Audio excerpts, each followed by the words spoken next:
The Life and Adventures of Robinson Crusoe by Daniel Defoe. Chapter 1. Start in Life. I was born in the year 1632, in the city of York, of a good family, though not of that country, my father being a foreigner of Bremen, who settled first at Hull. He got a good estate by merchandise, and leaving off his trade, lived afterwards at York, from whence he had married my mother, whose relations were named Robinson, a very good family in that country, and from whom I was called Robinson Crusoe. But by the usual corruption of words in England, we are now called, nay, we call ourselves, and write our name, Crusoe, and so my companions always called me. I had 2 elder brothers, one of whom was lieutenant colonel to an English regiment of foot in Flanders, formerly commanded by the famous Colonel Lockhart, and was killed at the battle near Dunkirk against the Spaniards. What became of my second brother I never knew, any more than my father or mother knew what became of me. Being the 3rd son of the family, and not bred to any trade, my head began to be filled very early with rambling thoughts. My father, who was very ancient, had given me a competent share of learning as far as house education and a country free school generally go, and designed me for the law. But I would be satisfied with nothing but going to sea, and my inclination to this led me so strongly against the will, nay, the commands of my father, and against all the entreaties and persuasions of my mother and other friends, that there seemed to be something fatal in that propensity of nature, tending directly to the life of misery which was to befall me. My father, a wise and grave man, gave me serious and excellent counsel against what he foresaw was my design. He called me one morning into his chamber, where he was confined by the gout, and expostulated very warmly with me upon this subject. He asked me what reasons, more than a mere wandering inclination, I had for leaving father's house and my native country, where I might be well introduced, and had a prospect of raising my fortune by application and industry, with a life of ease and pleasure. He told me it was men of desperate fortunes on one hand, or of aspiring superior fortunes on the other, who went abroad upon adventures, to rise by enterprise and make themselves famous in undertakings of a nature out of the common road, that these things were all either too far above me or too far below me, that mine was the middle state, or what might be called the upper station of low life, which he had found, by long experience, was the best state in the world,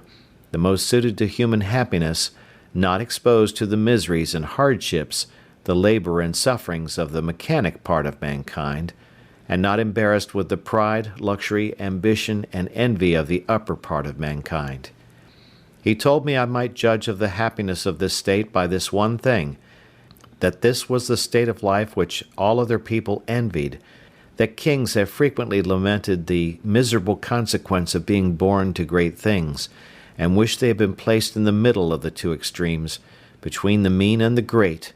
that the wise man gave his testimony to this, as the standard of felicity, when he prayed to have neither poverty nor riches.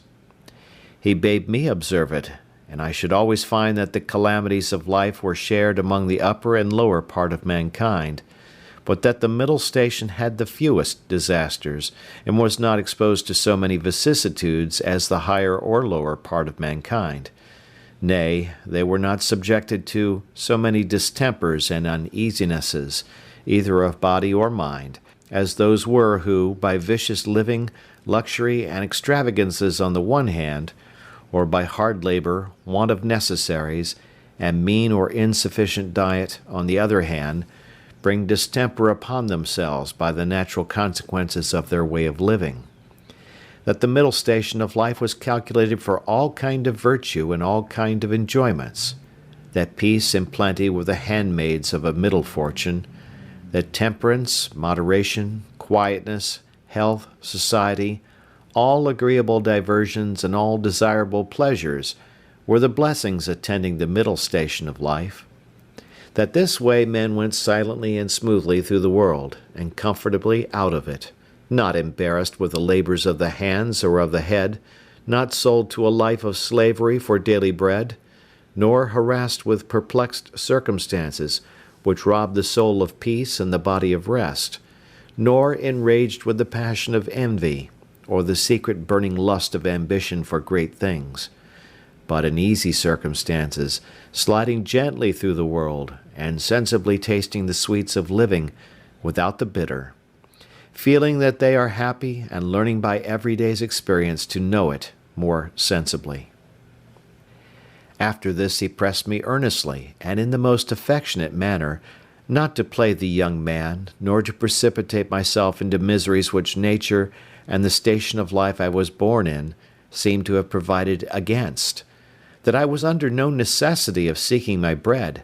that he would do well for me, and endeavor to enter me fairly into the station of life which he had just been recommending to me, and that if I was not very easy and happy in the world, it must be my mere fate or fault that must hinder it, and that he should have nothing to answer for, having thus discharged his duty in warning me against measures which he knew would be to my hurt. In a word, that as he would do very kind things for me if I would stay and settle at home as he directed, so he would not have so much hand in my misfortunes as to give me any encouragement to go away. And to close all, he told me I had my elder brother for an example, to whom he had used the same earnest persuasions to keep him from going into the Low Country wars, but could not prevail, his young desires prompting him to run into the army, where he was killed. And though he said he would not cease to pray for me, yet he would venture to say to me that if I did take this foolish step,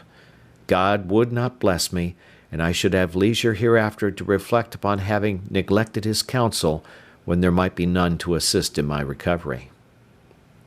I observed in this last part of his discourse, which was truly prophetic, though I suppose my father did not know it to be so himself. I say, I observed the tears run down his face very plentifully, especially when he spoke of my brother who was killed,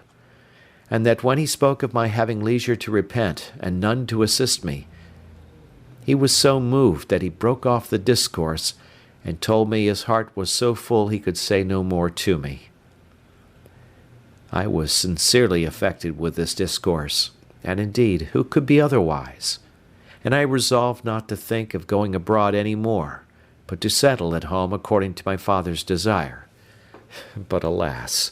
a few days wore it all off, and in short, to prevent any of my father's further importunities, in a few weeks after, I resolved to run quite away from him. However, I did not act quite so hastily as the first heat of my resolution prompted, but I took my mother at a time when I thought her a little more pleasant than ordinary, and told her that my thoughts were so entirely bent upon seeing the world that I should never settle to anything with resolution enough to go through with it, and my father had better give me his consent than force me to go without it, that I was now 18 years old, which was too late to go apprentice to a trade or clerk to an attorney, that I was sure if I did I should never serve out my time, but I should certainly run away from my master before my time was out, and go to sea. And if she would speak to my father to let me go one voyage abroad, if I came home again and did not like it, I would go no more, and I would promise by a double diligence to recover the time that I had lost. This put my mother into a great passion. She told me she knew it would be to no purpose to speak to my father upon any such subject, that he knew too well what was my interest to give his consent to anything so much for my hurt, and that she wondered how I could think of any such thing after the discourse I had had with my father, and such kind and tender expressions as she knew my father had used to me, and that, in short, if I would ruin myself, there was no help for me, but I might depend I should never have their consent to it, that for her part she would not have so much hand in my destruction,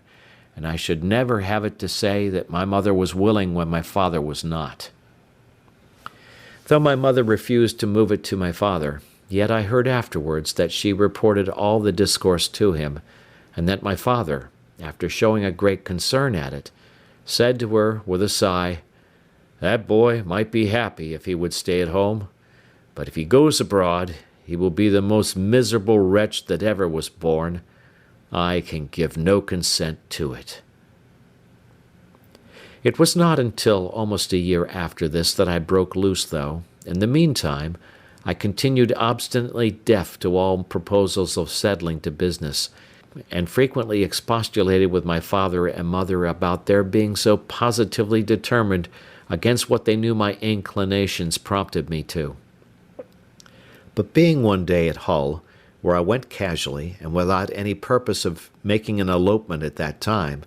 but, I say, being there, and one of my companions being about to sail to London in his father's ship, and prompting me to go with them with the common allurement of seafaring men, that it should cost me nothing for my passage, I consulted neither father nor mother any more, nor so much as sent them word of it, but leaving them to hear of it as they might, without asking God's blessing or my father's, without any consideration of circumstances or consequences,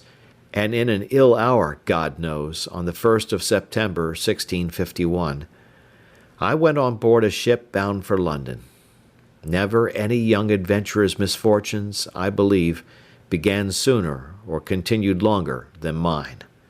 The ship was no sooner out of the Humber than the wind began to blow and the sea to rise in a most frightful manner, and, as I had never been at sea before, I was most inexpressibly sick in body and terrified in mind. I began now seriously to reflect upon what I had done, and how justly I was overtaken by the judgment of heaven for my wicked leaving my father's house, and abandoning my duty. All the good counsels of my parents, my father's tears, and my mother's entreaties came now fresh into my mind, and my conscience, which was not yet come to the pitch of hardness to which it has since, reproached me with the contempt of advice and the breach of my duty to God and my father. All this while the storm increased, and the sea went very high, though nothing like what I have seen many times since. No, nor what I saw a few days after. But it was enough to affect me then, who was but a young sailor, and had never known anything of the matter. I expected every wave would have swallowed us up, and that every time the ship fell down, as I thought it did, in the trough or hollow of the sea, we should never rise more. In this agony of mind, I made many vows and resolutions that if it would please God to spare my life in this one voyage, if ever I once got my foot upon dry land again, I would go directly home to my father and never set it into a ship again while I lived, that I would take his advice and never run myself into such miseries as these any more. Now I saw plainly the goodness of his observations about the middle station of life, how easy, how comfortably he had lived all his days, and never had been exposed to tempests at sea or troubles on shore, and I resolved that I would, like a true repenting prodigal, go home to my father. These wise and sober thoughts continued all the while the storm lasted, and indeed some time after. But the next day the wind was abated, and the sea calmer, and I began to be a little inured to it. However, I was very grave for all that day, being also a little seasick still. But towards night the weather cleared up, the wind was quite over, and a charming fine evening followed. The sun went down perfectly clear, and arose so the next morning, and having little or no wind, and a smooth sea, the sun shining upon it, the sight was, as I thought, the most delightful that ever I saw. I had slept well in the night, and was now no more seasick, but very cheerful, looking with wonder upon the sea that was so rough and terrible the day before, and could be so calm and so pleasant in so little a time after. And now, lest my good resolutions should continue, my companion, who had enticed me away, comes to me. "Well, Bob," says he, clapping me upon the shoulder, "how do you do after it? I warrant you were frighted, weren't you, last night, when it blew but a capful of wind?" "A capful, do you call it?" said I. "'Twas a terrible storm." "A storm, you fool you," replies he. "Do you call that a storm? Ha! Why, it was nothing at all. Give us but a good ship and sea room, and we think nothing of such a squall of wind as that. But you're but a freshwater sailor, Bob. Come, let us make a bowl of punch, and we'll forget all that. Do you see what charming weather 'tis now?" To make short this sad part of my story, we went the way of all sailors. The punch was made, and I was made half drunk with it.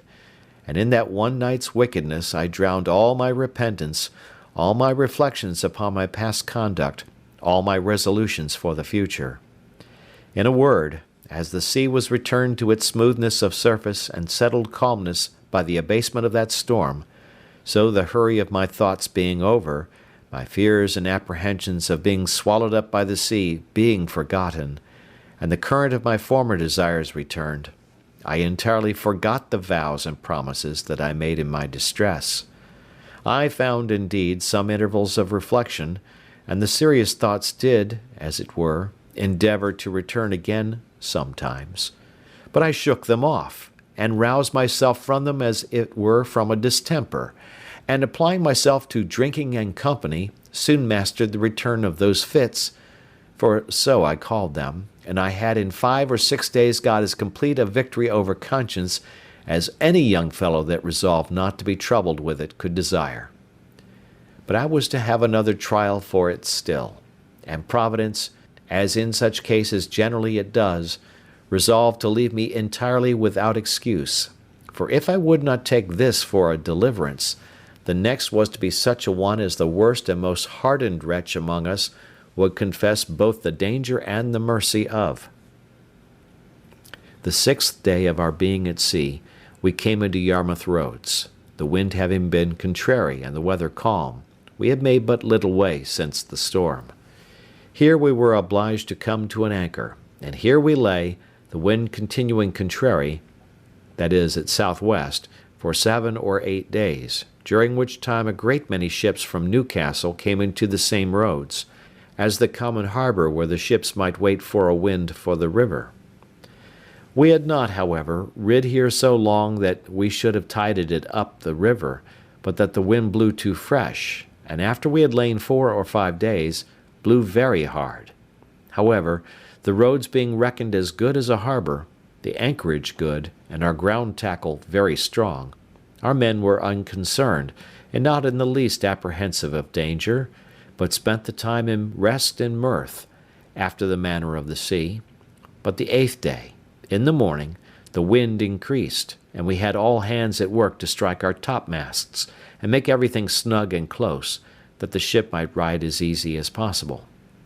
By noon the sea went very high indeed, and our ship rode forecastle in, shipped several seas, and we thought once or twice our anchor had come home, upon which our master ordered out the sheet anchor, so that we rode with 2 anchors ahead, and the cables veered out to the bitter end. By this time it blew a terrible storm indeed, and now I began to see terror and amazement in the faces even of the seamen themselves. The master, though vigilant in the business of preserving the ship, yet as he went in and out of his cabin by me, I could hear him softly to himself say, several times, "Lord, be merciful to us, we shall be all lost, we shall be all undone," and the like. During these first hurries I was stupid, lying still in my cabin, which was in the steerage, and cannot describe my temper. I could ill resume the first penitence which I had so apparently trampled upon and hardened myself against. I thought the bitterness of death had been past, and that this would be nothing like the first. But when the master himself came by me, as I said just now, and said we should be all lost, I was dreadfully frighted. I got up out of my cabin and looked out, but such a dismal sight I never saw. The sea ran mountains high, and broke upon us every 3 or 4 minutes. When I could look about, I could see nothing but distress round us. 2 ships that rode near us, we found, had cut their masts by the board, being deep laden, and our men cried out that a ship which rode about a mile ahead of us was foundered. 2 more ships, being driven from their anchors, were run out of the roads to sea at all adventures, and that with not a mast standing. The light ships fared the best, as not so much labouring in the sea, but 2 or 3 of them drove, and came close by us, running away with only their spritsail out before the wind. Towards evening the mate and boatswain begged the master of our ship to let them cut away the foremast, which he was very unwilling to do, But the boatswain protesting to him that if he did not, the ship would founder, he consented, and when they had cut away the foremast, the mainmast stood so loose and shook the ship so much, they were obliged to cut that away also, and make a clear deck. Any one may judge what a condition I must be in at all this, who was but a young sailor, and who had been in such a fright before at but a little. But if I can express at this distance the thoughts I had about me at that time, I was in tenfold more horror of mind upon account of my former convictions, and the having returned from them to the resolutions I had wickedly taken at first, than I was at death itself. And these, added to the terror of the storm, put me into such a condition that I can by no words describe it. But the worst was not come yet. The storm continued with such fury that the seamen themselves acknowledged they had never seen a worse. We had a good ship, but she was deep laden, and swallowed in the sea, so that the seamen every now and then cried out she would founder. It was my advantage in one respect that I did not know what they meant by founder till I inquired. However, the storm was so violent that I saw, which is not often seen, the master, the boatswain, and some others more sensible than the rest, at their prayers, and expecting every moment when the ship would go to the bottom. In the middle of the night, and under all the rest of our distresses, one of the men that had been down to see cried out we had sprung a leak. Another said there was 4 feet water in the hold. Then all hands were called to the pump. At that word, my heart, as I thought, died within me, and I fell backwards upon the side of my bed where I sat, into the cabin. However, the men roused me, and told me that I, that was able to do nothing before, was as well able to pump as another, at which I stirred up and went to the pump, and worked very heartily. While this was doing, the master, seeing some light colliers, who, not able to ride out the storm, were obliged to slip and run away to sea, and would come near us, ordered to fire a gun as a signal of distress. I, who knew nothing what they meant, thought the ship had broken, or some dreadful thing happened. In a word, I was so surprised that I fell down in a swoon. As this was a time when everybody had his own life to think of, nobody minded me, or what was become of me. But another man stepped up to the pump, and thrusting me aside with his foot, let me lie, thinking I had been dead, and it was a great while before I came to myself. We worked on, but the water increasing in the hold, it was apparent that the ship would founder, and though the storm began to abate a little, yet it was not possible she could swim till we might run into any port. So the master continued firing guns for help, and a light ship, who had rid it out just ahead of us, ventured a boat out to help us.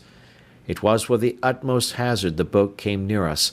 but it was impossible for us to get on board, or for the boat to lie near the ship's side, till at last the men rowing very heartily, and venturing their lives to save ours, our men cast them a rope over the stern with a buoy to it, and then veered it out a great length, which they, after much labour and hazard, took hold of, and we hauled them close under our stern, and got all into their boat. It was to no purpose for them or us, after we were in the boat, to think of reaching their own ship,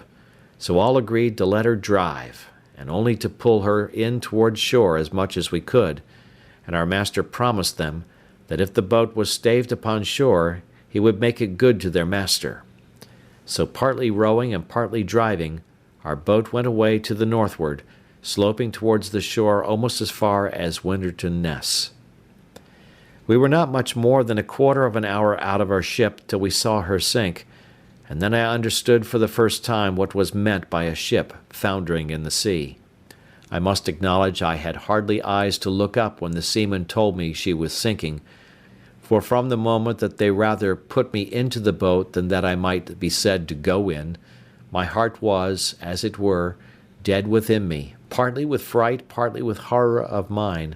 and the thoughts of what was yet before me. While we were in this condition, the men yet laboring at the oar to bring the boat near the shore, we could see, when, our boat mounting the waves, we were able to see the shore, a great many people running along the strand to assist us when we should come near, but we made but slow way towards the shore, nor were we able to reach the shore till, being past the lighthouse at Winterton, the shore falls off to the westward towards Cromer, and so the land broke off a little the violence of the wind. Here we got in, and though not without much difficulty, got all safe on shore, and walked afterwards on foot to Yarmouth, where, as unfortunate men, we were used with great humanity, as well by the magistrates of the town, who assigned us good quarters, as by particular merchants and owners of ships, and had money given us sufficient to carry us either to London or back to Hull as we thought fit. Had I now had the sense to have gone back to Hull, and have gone home, I had been happy, and my father, as in our blessed Saviour's parable, had even killed the fatted calf for me, for hearing the ship I went away in was cast away in Yarmouth roads, it was a great while before he had any assurances that I was not drowned. But my ill fate pushed me on now with an obstinacy that nothing could resist, and though I had several times loud calls from my reason and my more composed judgment to go home, yet I had no power to do it. I know not what to call this, nor will I urge that it is a secret overruling decree that hurries us on to be the instruments of our own destruction, even though it be before us, and that we rush upon it with our eyes open. Certainly nothing but some such decreed unavoidable misery, which it was impossible for me to escape, could have pushed me forward against the calm reasonings and persuasions of my most retired thoughts, and against two such visible instructions as I had met with in my first attempt. My comrade, who had helped to harden me before, and who was the master's son, was now less forward than I. The first time he spoke to me after we were at Yarmouth, which was not till 2 or 3 days, for we were separated in the town to several quarters, the first time he saw me, it appeared his tone was altered, and looking very melancholy, and shaking his head, he asked me how I did, and telling his father who I was, and how I had come this voyage only for a trial, in order to go further abroad, his father, turning to me with a very grave and concerned tone, "Young man," says he, "you ought never to go to sea any more. You ought to take this for a plain invisible token that you are not to be a seafaring man." "Why, sir," said I, "will you go to sea no more?" "That is another case," said he. "It is my calling, and therefore my duty. But as you made this voyage on trial, you see what a taste heaven has given you of what you are to expect if you persist. Perhaps this has all befallen us on your account, like Jonah in the ship of Tarshish. Pray," continues he, "what are you, and on what account did you go to sea?" Upon that I told him some of my story, at the end of which he burst out into a strange kind of passion. "What had I done," says he, "that such an unhappy wretch should come into my ship? I would not set my foot in the same ship with thee again for £1,000. This indeed was, as I said, an excursion of his spirits, which were yet agitated by the sense of his loss, and was farther than he could have authority to go. However, he afterwards talked very gravely to me, exhorting me to go back to my father, and not tempt Providence to my ruin, telling me I might see a visible hand of heaven against me. "And, young man," said he, "depend upon it, if you do not go back, wherever you go, you will meet with nothing but disasters and disappointments, till your father's words are fulfilled upon you." We parted soon after, for I made him little answer, and I saw him no more. Which way he went, I knew not. As for me, having some money in my pocket, I travelled to London by land, and there, as well as on the road, had many struggles with myself what course of life I should take, and whether I should go home or to sea. As to going home, shame opposed the best motions that offered to my thoughts, and it had immediately occurred to me how I should be laughed at among the neighbours, and should be ashamed to see, not my father and mother only, but even everybody else, from whence I have since often observed how incongruous and irrational the common temper of mankind is, especially of youth, to that reason which ought to guide them in such cases, that is, that they are not ashamed to sin, and yet are ashamed to repent, not ashamed of the action for which they ought justly to be esteemed fools, but are ashamed of the returning, which only can make them be esteemed wise men. In this state of life, however, I remained some time, uncertain what measures to take, and what course of life to lead. An irresistible reluctance continued to going home, and as I stayed away a while, the remembrance of the distress I had been in wore off, and as that abated, the little motion I had in my desires to return wore off with it, till at last I quite laid aside the thoughts of it, and looked out for a voyage. End of chapter 1.